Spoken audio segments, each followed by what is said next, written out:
Howdy, welcome back to SlydeBytes. Introduction real quick. If you're not familiar with the channel, this is a budget guitar and gear and topics review channel. Or review and topics channel, I should say, because I don't just do reviews. But anyway, all the gear you see on this channel is provided by myself or gifts from family and friends, things like that. But yeah, I'm not sponsored. I'm just a dude playing guitar and being awkward on YouTube. So thank you guys for watching and tuning back in. If you've been watching for a while, appreciate you guys. Thank you so much for coming back. Got a cool video for you today. At least I think it's cool. This is something near and dear to my heart that I've been wanting to talk about for a while because this is a really cool piece of musical equipment that I own that is just so cool. Anyway, so if you follow me on Instagram and you're watching here on YouTube, today, you've already gotten a sneak peek of this because I posted it over there first. And I will tend to do that, so if you like what I do here, definitely go check me out on Instagram and on Twitter as well, because I post more original music, sneak peeks, pictures, things like that, going on throughout the week over there. And over here is more topics and reviews and things like that. So you already kind of know, if you've been watching over on my Instagram, what is coming up here, but this is... So back in the day, we'll just get into this. Back in the day, when I first started playing, I started 15 years ago, and there were a lot of different brands of guitar back then. Not all of them were great. It's actually, a overseas made guitar now means so much more than what it used to mean back then. Because, you never knew what you're gonna get.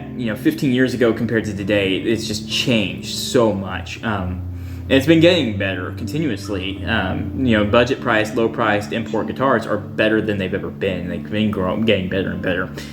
This guitar is one of those brands that was probably not so great.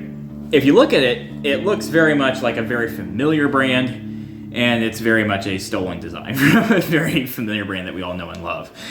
This is I don't know if you can see this very well. I'm going to try to show you the name brand up there. Turn on a little light here. Maybe this will help. Just a second. There we go. There you go. This is a Spectrum. I don't know if they're still in business. I don't think they are. I've tried to find information on this guitar online. I cannot find it. So if you know more, please share, because you'd help educate me too. And post it in the comments, because I would love to know more about it, because I have not been able to find much information on this guitar. Basically, this came in a value pack, and I know growing up I saw these sold in packs in like Target. Usually, you used to be able to find like First Act, Maestro, Spectrum. Washburn had, I think the brand was Lion or something like that, and then Fender had the Starcaster. Some of those guitars were awesome, some of them weren't so great. The First Act guitars, you never kind of really knew, and then Spectrum was another one that you never really knew. Some people really liked the Fender Starcaster. It looked like a Strat, but you call it Starcaster. And then they also had some of the Washburns are actually not too bad, I heard too. And I actually played a Maestro SG that I really liked, and I don't even like SGs typically just because I find them neck heavy. But I like that one. Anyway, so you used to be able to get these guitars in different packs, and you just never knew what you were gonna get. And Spectrum was one that was really this guitar is a 22 fret necked, 2 humbucker, 2 mag style bridge, bolt-on neck guitar, maple neck, maybe a rosewood fretboard. It's kind of fading in spots. It almost looks like it was digitally, and if you look at it, it doesn't have actual wood grain. It's perfectly flat. Like, I'll be honest here, I really think this is just printed on. I really don't think it's even actually rosewood, and I'm basing that because if you look closely, you can actually see that it's smeared over the binding in places. So yeah, probably not a real rosewood fretboard. Who only knows? It's got, this binding on it. It was these frets were terrible. They're super sharp. I had to really get at them with files and a sponge, sanding sponge block or whatever, to clean this up, and steel wool, because they were so bad. The pickups sound good. We're on the bridge right now, so.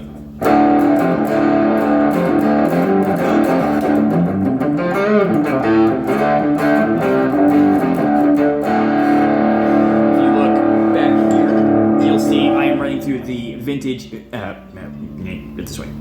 vintage V5 Infinium from Bugera. Love that amplifier, tube amp. Oh, it's got one EL84, one 12AX7. Here's both humbuckers.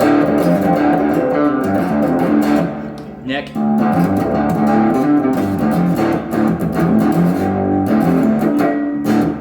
And we are in open D minor because I use this for slide, because every time I play this guitar I get really sentimental and bluesy, and it it really pulls on my heartstrings. You know, 2 volume, 2 tone knobs. One of these knobs is really like, the whole thing's about to fall out. The whole pot's gotten loose in there. I'm going to have to open this guitar up and work on the guts a bit. I can't tell you what kind of body wood this is. I have no clue. I literally have no clue. I don't even know the model designation. This came in a starter pack. And I probably knew the name back then. Again, if you guys know anything or know where I can find some more information on this, please let me know, because I'd love to know more. I'm assuming the scale length is probably your standard single cut scale length. Usually that's around 24 3/4, 24.75 inches, I think, is probably going to be what this is, because it's pretty much a straight up single cut clone, except for being, you know, bolt on neck. Your hardware's corrosive, like very, very easily corroded on this thing, so that's something else. Just not a very high quality guitar, but this guitar is very special to me, and I will never give it up because it sounds good. Now I've done a lot of work and fixed the neck from going like this to actually having, you know, a nice amount of, just enough of a bow in there to still work well with a slide, because I keep this again in open tunings to play blues. And give it a little bit higher action than what you would probably typically want on most electric guitars. But again, I'm playing slide a lot on this thing. This guitar is not great, but it does sound good, and now I've done a lot of work to it. It plays really well. Probably the cheapest hardware I've ever seen. Again, everything's corroding, and it's just old and beat up. A lot of screw heads are rusted out. It is what it is, and there's none of my other guitars look like this, even older ones. And my first guitar looks nothing. It's in so much better condition. This thing, that's a Squire Strat from an SE. It's an SE from a pack, and again, guitars back then were so hit and miss. It's not so bad these days.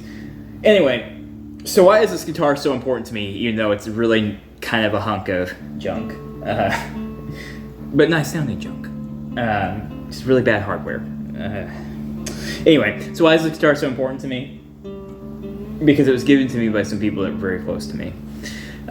So I met a couple through church many years ago, and they kind of took us in and treated us like family. Just a very nice, you know, they were kind of like mentors to my parents, and they were they're always there for them, and they were very, very sweet people, and they were, you know, they give you your shirt off their back kind of people. And one day we went out to eat with them after church, and they reached in the trunk of their SUV and pulled out a box and handed it to me and said, "Here you go. We won this in a raffle and wanted to give it to you." I was like, "Okay." And I got home, and it was a guitar pack, and it had this little miniature amp. I think this is the original strap, actually. It's super short. It's actually like a child size. It's a really small strap. And it came with some picks, a cable, of this little practice amp thing, and a gig bag, and really cool. It was a neat little kit. I've lost most of that stuff except for the gig bag and the guitar now. What's so cool, this couple, the gentleman that gave me this was a CIA cartographer. And just a stand-up individual with just an interesting life, so interesting life. And of course, he couldn't tell me everything. He didn't tell us hardly anything. And we just knew what he did, because that was basically the only thing he was allowed to talk to us about too much. And his wife worked for the Pentagon, and I don't even know what she did. So I just know she worked there. The fact that this couple just out of nowhere gave me this guitar, and just because they just liked us, and that just means so much to me. And the story that, you know, these, you know, people with this really cool story themselves just randomly gave me this guitar. People just, you know, there's not a lot of people that would do that. You know, here's again a guy that worked for the CIA doing really cool stuff, and a lady that worked for the Pentagon. You know, what a cool story this guitar has. And they were so kind to us, and every time I think about them, I'm holding this guitar, I get a little sobby-eyed here. So, you know, it's one of those things I just wanted to share this with you because, you know, it's easy to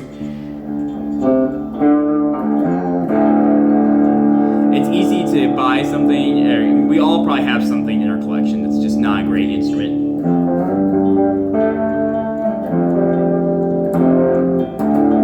But when you start playing it and you think about the memories that guitar holds,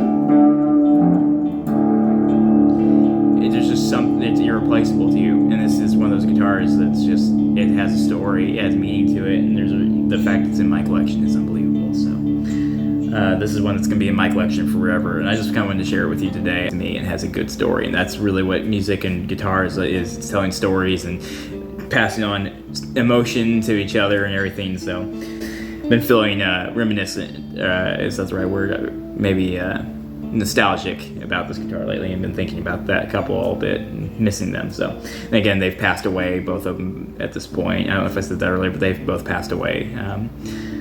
But yeah, just interesting. Anyway, thank you guys so much for watching SlydeBytes. I appreciate all of you keep coming back. This channel is growing. We're over 100 subscribers. We've been doing this less than a year now, so I appreciate all of you so much. Instagram, we're over 200. Again, less than a year on there. And Twitter is still growing too. So I appreciate all of you guys that keep watching, sharing, subscribing. You mean so much to me, and I hope that this stuff benefits you and that we can all form together as a little SlydeBytes guitar community here.